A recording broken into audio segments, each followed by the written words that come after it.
ಸಿದ್ಧರಾಗಿರುವ ವೀರ ಯೋಧರನ್ನೊಂದು ಸಾರಿ ನೋಡುವೆನು. ದುರ್ಯೋಧನನ ಹಿತಾಕಾಂಕ್ಷೆಯಿಂದ ಪ್ರಾಣಗಳನ್ನು ತೃಣಪ್ರಾಯವಾಗಿ ಪರಿಗಣಿಸಿ ಕುರುಕ್ಷೇತ್ರದಲ್ಲಿ ಸಂಹೀಳಿತರಾಗಿರುವ ಕ್ಷತ್ರಿಯ ಯೋಧರನ್ನು ನನಗೆ ತೋರಿಸಿ. ನಿಶ್ಚಯ ಅರ್ಜುನ. ವಿಜಯ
ನಿಶ್ಚಯಂತೆ ಹತ್ತ ನೋಡು. ಕೌರವೇಶ್ವರನ ಚದುರಂಗ ಬಲ ಸಮೇತವಾದ ಸೈನ್ಯವು ಪ್ರಚಂಡ ಚಂಡಮಾರುತದಿಂದ ಹುನ್ಮೇಲಿತವಾದ ಸಾಗರದಂತೆ ಕಾಣುತ್ತಿದೆ. ಪಾರ್ಥ, ವಾಸುದೇವ, ಇತ್ತ ನೋಡು. ಕೌರವೇಶ್ವರನು ತನ್ನ ಪ್ರಿಯರಾದ ಕರ್ಣ, ದುಶ್ಯಾಸನೊಡನೆ ಅಶ್ವಾರೂಢನಾಗಿ ಸೇನಾರಚನೆಯನ್ನು ಪರಿಶೀಲಿಸುತ್ತಿರುವನು. ಪಾರ್ಥ, ಅಲ್ಲೇ ಜೈತ್ರದನ ಬಲಗಡೆ ಒಂದೇ ವಿಧವಾದ ಅಷ್ಟಾಶ್ವ ಶೋಭಿತ ರಥದಲ್ಲಿ ಕುಳಿತಿರುವವರೇ ಕೌರವೇಶ್ವರನ 98 ಮಂದಿ ಸಹೋದರರು. ಅವರ ಸಮೂಹದಲ್ಲಿಯೇ ದುರ್ಯೋಧನನ ಮಕ್ಕಳು ಸಹ ಇರುವರು. ಅವರೆಲ್ಲರ ರಕ್ಷಣೆಗಾಗಿ ಧನುರ್ಧಾರಿಯಾದ ದ್ರೋಣನು ಅಲ್ಲಿಯೇ ಸ್ವಲ್ಪ ಮುಂದೆ ನಿಂತಿರುವನು. ಪಾರ್ಥ, ಪರಮಾತ್ಮ, ದ್ರೋಣನ ಪಾರ್ಶ್ವದಲ್ಲಿ ವಲ್ಕಲೀಧಾರಿಯಾಗಿ ಗಂಭೀರ ಮುದ್ರಿಕೆಯಿಂದ ನಮ್ಮ ಕಡೆ ನೋಡುತ್ತಿರುವವನೇ ಅಶ್ವತ್ಥಾಮನು. ಪಾರ್ಥ, ಪರಮಾತ್ಮ, ಇತ್ತ ನೋಡು. ಸ್ವರ್ಣಮಯವಾದ ಅಷ್ಟಾಶ್ವ ಶೋಭಿತ ರಥದಲ್ಲಿ ಶ್ವೇತವಸನಧಾರಿಯಾಗಿ ಕುಳಿತಿರುವ ಆ ಮಹಾಪುರುಷನೇ ಕೌರವೇಶ್ವರನ ಸೇನಾಧಿಪತಿ ಭೀಷ್ಮರು. ನರೆಗೋಲಿನಿಂದ ಕಾಣುತ್ತಿರುವ ಆತನ ಮಸ್ತಕದಲ್ಲಿ ವಜ್ರ ಖಚಿತವಾದ ಅಧಿಕಾರ ಮುಗುಟವು ಬೆಳಗುತ್ತಿರುವುದು. ಪಾರ್ಥ, ಪರಮಾತ್ಮ, ಆತನು ಕುರುವಂಶದ ಪಿತಾಮಹನು, ಭರತ ವಂಶದ ಕೀರ್ತಿ ಜ್ಯೋತಿ. ಯುದ್ಧ ಪ್ರಾರಂಭಿಸುವ ಮೊದಲು ಆ ಮಹಾಪುರುಷನಿಗೆ ವಂದಿಸು. ಆಜ್ಞೆ ಮಾಧವ. ಭೀಷ್ಮ ಕುರು ಪಿತಾಮಹ, ನಿಮಗೆ ವಂದಿಸುವೆನು. ಅರ್ಜುನನ ಪ್ರಣಾಮಗಳನ್ನು ಸ್ವೀಕರಿಸಿ. ವಾಸುದೇವ, ನನ್ನ ಜೀವನದಲ್ಲಿ ಇದೆಂತಹ ಪವಿತ್ರ ಸಮಯ. ಈಗ ನನ್ನ ಮನಸ್ಸಿನಲ್ಲಿ ಹುಟ್ಟುತ್ತಿರುವ ಭಾವನೆಗಳನ್ನು ನಿನಗೆ ತಿಳಿಸಬಲ್ಲೆನಾದರೆ ಇದೇನು ಅರ್ಜುನನ ಪತನವೇ ಅಥವಾ ಉತ್ಥಾನವೇ? ಮಿತ್ರ, ಇದೇಕೆ? ಏನಾಯಿತು? ಏನು ಹೇಳಲಿ ವಾಸುದೇವ, ಎನಗೆ ತೋರುವ ಸ್ವಜನ ಮೋಹ. ಏನು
ವಾಸುದೇವ. ಭರ್ತ, ಏನು ಹೇಳಲಿ ವಾಸುದೇವ? ಅಂಗ ಪ್ರತ್ಯಾಂಗಗಳಲ್ಲಿಯೋ ದಾರುಣ ಜ್ವಾಲೆ, ಬೇಸಿಗೆಯ ಬಿಸಿಲಿನಿಂದ ಬೆಂದ ತಾವರೆಯಂತೆ ಮುಖವು ಬಾಡಿರುವುದು, ಶರೀರದಲ್ಲಿ ಕಂಪನವೋ ರೋಮಾಂಚನವೋ ಹುಟ್ಟುತ್ತಿರುವುದು, ಗಾಂಡೀವವು ಕೈಯಿಂದ ಕಳಚಿತು. ಅರ್ಜುನ, ನಾಲಿಗೆಯು ಒಣಗುತ್ತಿರುವುದು, ಕೈಕಾಲುಗಳಲ್ಲಿ ನಿಲ್ಲುವ ತ್ರಾಣವಿಲ್ಲ. ನಾನು ನೋಡುತ್ತಿರುವುದೇನನ್ನು ಕೃಷ್ಣ? ಭರ್ತ, ಇವರೆಲ್ಲರೂ ನನ್ನ ಬಂಧು ಬಾಂಧವರು, ಗುರು ಹಿರಿಯರು, ಜ್ಞಾತಿಗಳು, ಮಿತ್ರರು. ಇವರಲ್ಲೆಷ್ಟು ಜನರ ಧಮನಿಗಳಲ್ಲಿ ಭರತ ವಂಶದ ರಕ್ತವು ಹರಿಯುತ್ತಿರುವುದು ಬಲ್ಲೆಯ? ರಾಜ್ಯದ ಮೇಲಿನ ಆಸೆಯಿಂದ ಇವರನ್ನು ದಿಸಲು ನನ್ನಿಂದ ಆಗದು. ಅರ್ಜುನ, 3 ಲೋಕದ ಸಾರ್ವಭೌಮ ಪದವಿಯ ಸಲುವಾಗಿಯೂ ನಾನೀ ಜ್ಞಾತವೇದೆಗೆ, ಈ ಗುರು ಹಿಂಸೆಗೆ ಕೈ ಹಾಕಲಾರೆ. ಮಿತ್ರ, ರಥವನ್ನು ತಿರುಗಿಸು ಮಿತ್ರ. ಅರ್ಜುನ. ನನಗೀ ಯುದ್ಧವೂ ಬೇಡ. ಕುತಸ್ವಾ ಕಶ್ಮಲಮಿದಂ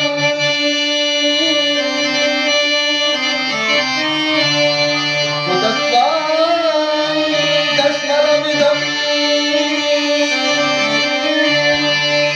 ವಿಷಮೇ ಸಮವರ್ತಿತಂ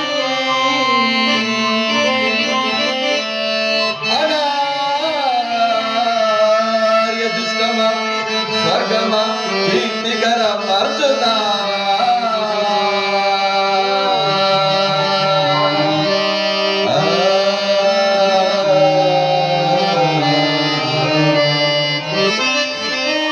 ಅರ್ಜುನ, ವಾಸುದೇವ, ಈ ವಿಷಮಾನುಸಾರದಲ್ಲಿ ಇಂತಹ ಕಶ್ಮಲ ಭಾವವು ನಿನ್ನಲ್ಲಿ ಹೇಗೆ ಹುಟ್ಟಿತು? ಭರ್ತ,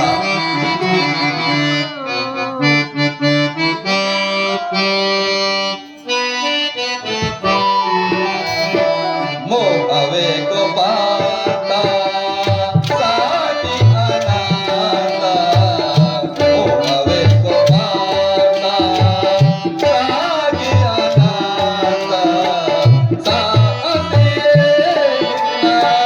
ಜನ್ಮವು ವ್ಯರ್ಥ, ಸಾಹಸಿಯೇ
ತೆರೆದ ಸ್ವರ್ಗದ ಬಾಗಿಲನ್ನು ನಿರಾಕರಿಸಿ ನರಕದ ಮಾರ್ಗವನ್ನು ಹಿಡಿಯಬೇಡ. ನರನಾಗಿ ಬದುಕಿ ಈ ಏಡಿ ಎಂಬ ನಿಂದನೆಯನ್ನು ಸಹಿಸಲಾರೆ. ಈ ದೌರ್ಬಲ್ಯವನ್ನು ತ್ಯಜಿಸಿ ಯುದ್ಧಕ್ಕೆ ಸಿದ್ಧನಾಗು ಪಾರ್ಥ. ವಾಸುದೇವ, ಒಂದು ಸಾರಿ ಕುರು ಸೈನ್ಯದ ಕಡೆ ದೃಷ್ಟಿಸಿ ನೋಡು. ಭೀಷ್ಮನು ನನ್ನ ಪರಮ ಪೂಜ್ಯ ಪಿತಾಮಹನ್. ಆಚಾರ್ಯ ದ್ರೋಣನು ಅಸ್ತ್ರ ಶಿಕ್ಷಣವನ್ನು ಕೊಟ್ಟ ಗುರು. ಪೂಜಾರ್ಹರಾದ ಇವರ ಮೇಲೆ ಬಾಣವನ್ನು ತೊಡುವುದೇ ಗುರುವದೆಯಿಂದ ಲಭಿಸುವ ಸಂಪತ್ತಿಗಿಂತ ಭಿಕ್ಷಾವೃತ್ತಿಯೋ ಶ್ರೇಯಸ್ಕರ. ಅರ್ಥ ಬಂಧು ಬಾಂಧವರ ರಕ್ತದಿಂದ ತೊಯ್ದ ರಾಜಭೋಗವನ್ನು ಅನುಭವಿಸುವ ಇಚ್ಛೆಯೂ ನನಗಿಲ್ಲ. ಅಶಾಶ್ವತವಾದ ರಾಜ್ಯಲೋಭಕ್ಕೊಳಗಾಗಿ ಶಾಶ್ವತವಾದ ಧರ್ಮವನ್ನು ನಾಶ ಮಾಡಲು ನನ್ನಿಂದಾಗದು. ಸ್ವಜನ ವಧೆಯು ಸಮ್ಮತವಲ್ಲ. ಯಾರನ್ನು ಯಾರು ವಧಿಸುವುದು ಅರ್ಜುನ?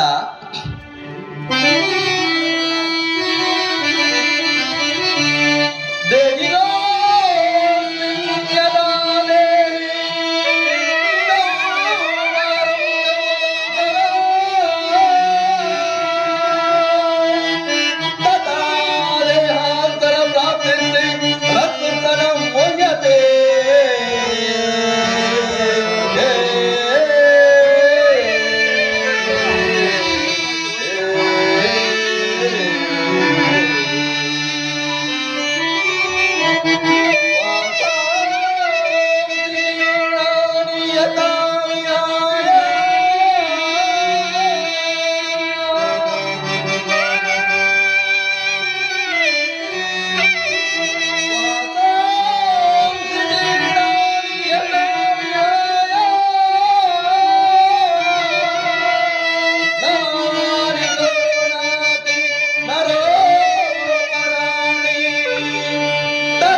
ಪರಮಾತ್ಮ, ಯಾರನ್ನು ಯಾರು ವಧಿಸುವುದು?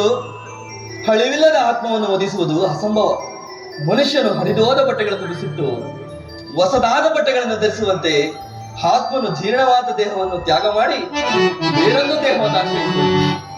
ಮರಣವು ದೇಹದ ನಾಶ, ಅವಿನಾಶಿಯಾದ ಆತ್ಮದ ಅವಸಾನವಲ್ಲ. ಅರ್ಜುನ, ಪರಮಾತ್ಮ, ದೇಹಕ್ಕೆ ಬಾಲ್ಯ, ಯೌವನ, ವಾರ್ಧಕ್ಯಾವದ ವಸ್ತುಗಳು ಪ್ರಾಪ್ತಿಯಾಗುವಂತೆ ಈ ಮಾನವನಿಗೆ ದೇಹಾಂತರ ಪ್ರಾಪ್ತಿಯಾಗುವುದು ಸಹಜವಾದ. ಇದರ ಸಲುವಾಗಿ ಈ ಪಂಡಿತರು ಶೋಭಿಸುವುದಿಲ್ಲ. ಈ ಭೀಷ್ಮರು, ದ್ರೋಣ ಅಷ್ಟೇ ಏಕೆ ಪಾರ್ಥ, ನೀನು ನಾನೂ ಕೂಡ ಹಿಂದೆ ಅನೇಕ ಸಾರಿ ಜನಿಸಿದೆವು. ಜನ್ಮ ಮೃತ್ಯುಗಳ ಎರಡು, ಆತ್ಮಗಳ ಅನಂತ ಪ್ರವಾಸಗಳ ಎರಡು ಅಂತರಗಳು. ಹುಟ್ಟಿದವನಿಗೆ ಮರಣವು, ಮೃತನಿಗೆ ಪುನರ್ಜನ್ಮವು ಮೊದಲೇ ನಿಶ್ಚಿತವಾಗಿರುವುದು. ಆಗಬೇಕಾದದಕ್ಕೆ ಮೂಢನಂತೆ ಚಿಂತಿಸಿ ಫಲವೇನು? ಯುದ್ಧವು ಕ್ಷತ್ರಿಯನ ಧರ್ಮ. ಅರ್ಜುನ, ನೀನು ನಿನ್ನ ಧರ್ಮವನ್ನು ಪಾಲನೆ ಮಾಡು. ವಾಸುದೇವ, ಈ ಯುದ್ಧದಲ್ಲಿ ನನ್ನ ಧರ್ಮವೇನೋ? ಧರ್ಮ ನಾಶವು, ಧರ್ಮ ರಕ್ಷಣೆಯು ನನಗೆ ಉಭಯ ಭ್ರಷ್ಟನಾಗದಂತೆ. ಅರ್ಜುನ, ಸ್ವಧರ್ಮ ಪಾಲನೆಯಲ್ಲಿ ಪ್ರಾಣಗಳನ್ನಾದರೂ ತ್ಯಜಿಸಬಹುದು, ಆದರೆ ಪರಾಧರ್ಮಾವಲಂಬನೆಯು ಅನರ್ಥಕಾರಿ. ನೆನಪಿರಲಿ ಅರ್ಜುನ, ಇದು ಧರ್ಮಯುದ್ಧ. ನೀನು ಈ ಯುದ್ಧದಿಂದ ನಿವೃತ್ತರಾದರೆ ಸ್ವಧರ್ಮವನ್ನು ಉಲ್ಲಂಘಿಸಿದ ಪಾಪಕ್ಕೆ ಗುರಿಯಾಗುವೆ, ಅಲ್ಲದೆ ಅಕೀರ್ತಿ ಬಾಧೆಯನ್ನಿಸುವೆ. ನಿನ್ನಂತಹ ಸಂಭಾವಿತನಿಗೆ ಅಕೀರ್ತಿಯು ಮರಣಕ್ಕಿಂತ ಘೋರತರವು. ಅರ್ಜುನ, ಪರಮಾತ್ಮ, ಶತ್ರುಗಳು ಹೇಡಿ ಎಂದು ಹಳೆಯುವರು, ಆತ್ಮೀಯರು ವಂಚಕನೆಂದು ನಿಂದಿಸುವರು. ಆದುದರಿಂದ ಈ ಮನೋವಿಕಾರವನ್ನು ಬಿಟ್ಟು ನೀನು ನಿನ್ನ ಧರ್ಮವನ್ನು ಪಾಲನೆ ಮಾಡು. ಕರ್ಮವು ಪೌರುಷದ ಲಕ್ಷಣ. ಅಕರ್ಮಣ್ಯನಾದ ಮಾನವನು ಜೀವಂತ ಶವವಿದ್ದಂತೆ. ಸರ್ವರ ನಿಂದನೆಗೆ ಪಾತ್ರರು, ಸರ್ವರಿಂದ ವರ್ಜಿತರು. ಅರ್ಜುನ, ಈ ಅಜ್ಞಾನದಿಂದ ಕರ್ಮಭ್ರಷ್ಟನಾಗಬೇಡ ಪಾರ್ಥ. ಜನಾರ್ದನ, ನಿನ್ನ ನುಡಿಗಳಿಂದ ಜನಾರ್ದನ ನಿನ್ನ ನುಡಿಗಳಿಂದ ನನ್ನ ಮೋಹವು ನಾಶವಾಯಿತು. ನನ್ನ ಮೋಹವು ನಾಶವಾಯಿತು. ಹೃದಯದ ಅಂಧಕಾರವು ಹರಿಯಿತು. ಹೇ ಯೋಗೇಶ್ವರ, ಈ ನಿನ್ನ ಈಶ್ವರ ರೂಪವನ್ನು ತೋರಿಸು. ಅರ್ಜುನ, ಕರ್ಮವು ಮಾನವ ಜೀವನದ ರಾಜಮಾರ್ಗ. ನೀನೀಗ ಕರ್ಮತತ್ಪರರಾಗ. ಫಲಾಫಲಗಳನ್ನು ಚಿಂತಿಸದೆ ನಿರ್ದಿಷ್ಟ ಕರ್ಮವನ್ನಾಚರಿಸಿ. ಏಕೆಂದರೆ ಮಾನವನು ಕರ್ಮಕ್ಕೆ ಮಾತ್ರ ಅಧಿಕಾರಿ, ಫಲವು ಅವನ ಅಧೀನವಲ್ಲಯ್ಯ. ಅರ್ಜುನ, ಅನಾಸಕ್ತ ಚಿತ್ತನಾಗಿ ಸಿದ್ಧಿ ಅಸಿದ್ಧಿಗಳಲ್ಲಿ ಸಮಾನ ಭಾವದಿಂದ ಕಾರ್ಯಾಚರಣೆ ಮಾಡುವುದೇ ಮಾನವನ ಕರ್ತವ್ಯ. ನೀನು ನಿನ್ನ ಕರ್ತವ್ಯವನ್ನು ಪಾಲನೆ ಮಾಡು. ಅಸ್ತ್ರಗಳನ್ನು ಧರಿಸು. ಕರ್ಮ ಯೋಗಿ ಎನಿಸು. ಇಹದಲ್ಲಿ ಕೀರ್ತಿಯನ್ನು, ಪರದಲ್ಲಿ ಸ್ವರ್ಗವನ್ನು ಪಡೆಯುವೆ. ಪಾರ್ಥ, ಈ ದಿವ್ಯವಾಣಿ. ಜನಾರ್ದನ, ಈ ದಿವ್ಯವಾಣಿಯಿಂದ ನನ್ನ ಹೃದಯದ ಪ್ರಸ್ತುತ ಪ್ರಜ್ಞೆಯನ್ನು ಎಚ್ಚರಗೊಳಿಸುತ್ತಿರುವ ನೀನು ಯಾರು? ಕರ್ಮಯೋಗಿ. ಇಹಲೋಕದಲ್ಲಿ ನನ್ನ ನಿರ್ದಿಷ್ಟ ಕರ್ಮವೇನು? ಅರ್ಜುನ, ನಾವಿಬ್ಬರು ಅನೇಕ ಸಾರಿ ಭೂಲೋಕದಲ್ಲಿ ಜನ್ಮಗ್ರಹಣ ಮಾಡಿರುವೆವು. ಅವುಗಳಲ್ಲಿ ನನಗೆ ನೆನಪಿರುವುದು ನಿನಗಿಲ್ಲವಯ್ಯ. ನಾನು ಜನ್ಮ ಜರಾರಹಿತನು, ಅವ್ಯಾಯಾತ್ಮನು, ಪಂಚಭೂತಗಳ ಒಡೆಯನು. ಯಾವಾಗ ಧರ್ಮದ ಪತನವು ಅಧರ್ಮದ ಉದ್ಧಾರವೂ ಆಗುವುದು, ಆಗ ನಾನು ಭೂಮಿಯಲ್ಲಿ ಜನ್ಮಗ್ರಹಣ ಮಾಡುವೆ. ಸಜ್ಜನರ ಪಾಲನೆ, ದುಷ್ಟರ ನಾಶ, ಧರ್ಮ ಸಂಸ್ಥಾಪನೆ ಇವು ನನ್ನ ಅವತಾರದ ಉದ್ದೇಶ.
ನಿನ್ನ ಅವತಾರದ ಗುರುತುಗಳೇನು?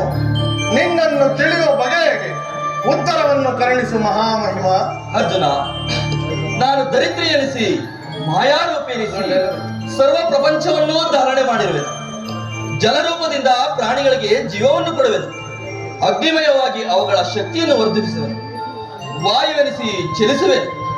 ಆಕಾಶವೆನಿಸಿ ಈ ವಿಶ್ವ ಜಗತ್ತನ್ನೇ ವ್ಯಾಪಿಸುವೆನು. ಮನೋ, ಬುದ್ಧಿ, ಅಹಂಕಾರವೆಂಬ ತ್ರಿಗುಣಾತ್ಮಕ ರೂಪದಿಂದ ಮಾನವನ ಪ್ರಜ್ಞೆಯನ್ನು ಆತ್ಮವಿಕಾಸದ ರಾಜಪಥದಲ್ಲಿ ನಡೆಸುವೆನು. ಜಗತ್ತಿನ ಪ್ರಭವ ಪ್ರಳಯಗಳಿಗೆ, ಉದಯ ವಿನಾಶಕ್ಕೆ ನಾನೇ ಕಾರಣ. ಅರ್ಜುನ, ಸರ್ವಶ್ರೇಷ್ಠವು ಸರ್ವಾಂತರಮೇಯಾದ ಪರಾವಸ್ತುವು ನಾನು. ಈ ದಾರದಲ್ಲಿ ಮಣಿ ಸಮೂಹವು ಪೋಣಿಸಲ್ಪಟ್ಟಂತೆ ಈ ವಿಶ್ವ ಜಗತ್ತು ನನ್ನಲ್ಲಿ ಪ್ರೋತವಾಗಿರುವುದು. ನೀರಿನಲ್ಲಿ ರಸಾತ್ಮಕನು, ಸೂರ್ಯ ಚಂದ್ರರ ಕಾಂತಿಯು ನನ್ನದು, ಮನುಷ್ಯತ್ವದಲ್ಲಿ ಪೌರುಷತ್ವವು ನನ್ನದು, ವೇದಗಳಲ್ಲಿ ಓಂಕಾರವು ನಾನು. ಅರ್ಜುನ, ಸಮಸ್ತ ಆದಿಭೂತಿಗಳಿಗೆ ಕಾರಣನು ನಾನು. ದೇವತೆಗಳಲ್ಲಿ ಇಂದ್ರನು, ಪರ್ವತಗಳಲ್ಲಿ ಮೇರುವು, ರುದ್ರನಲ್ಲಿ ಶಂಕರನು, ಋಷಿಗಳಲ್ಲಿ ಭೃಗುವೂ ಆಗಿರುವೆನು. ಅರ್ಜುನ, ನನ್ನ ವಿಭೂತಿಗಳು ಅಗಣ್ಯ, ಅನಂತ, ಅಬೋಧ. ಅದರಲ್ಲೊಂದು ಅಲ್ಪಾಂಶದಿಂದ ಜಗತ್ತಿನ ಸೃಷ್ಟಿ, ಸ್ಥಿತಿ, ಲಯಗಳು ನಡೆಯುತ್ತಿರುವವು. ಪರಮಾತ್ಮ, ನಿನ್ನ ನುಡಿಗಳಿಂದ ನನ್ನ ಮೋಹವು ನಾಶವಾಯಿತು. ಹೃದಯದ ಅಂಧಕಾರವು ಹರಿಯಿತು. ಹೇ ಯೋಗೇಶ್ವರ, ಈ ನಿನ್ನ ಈಶ್ವರ ರೂಪವನ್ನು ತೋರಿಸು. ನನ್ನನ್ನು ಕೃತಾರ್ಥನನ್ನಾಗಿ ಮಾಡು.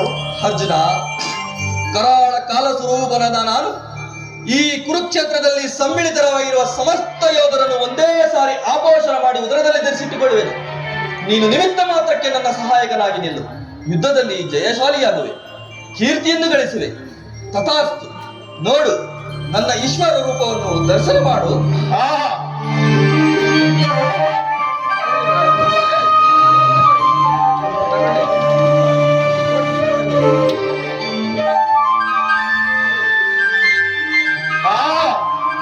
ಎಂತಹ ಭಯಾನಕ ರೂಪವಿದು ವಲ್ಲಭ. ಲಾಲನ ಚಿತಾರಂಜಕವಾದ ಆ ನಿನ್ನ ಗಂಭೀರ ಸುಹಾಸನ ವದನವೆಲ್ಲಿ?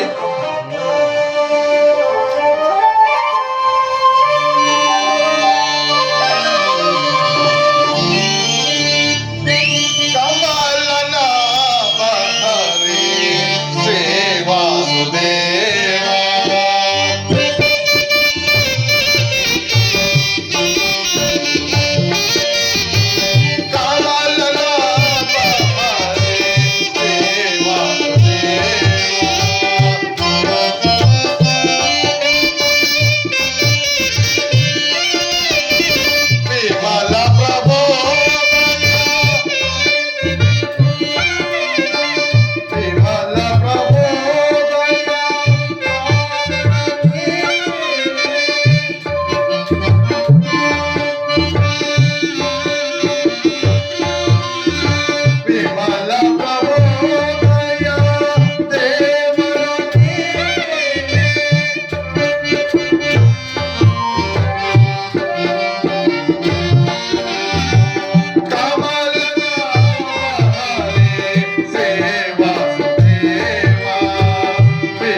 ಶಾಂತವಾಗಲಿ.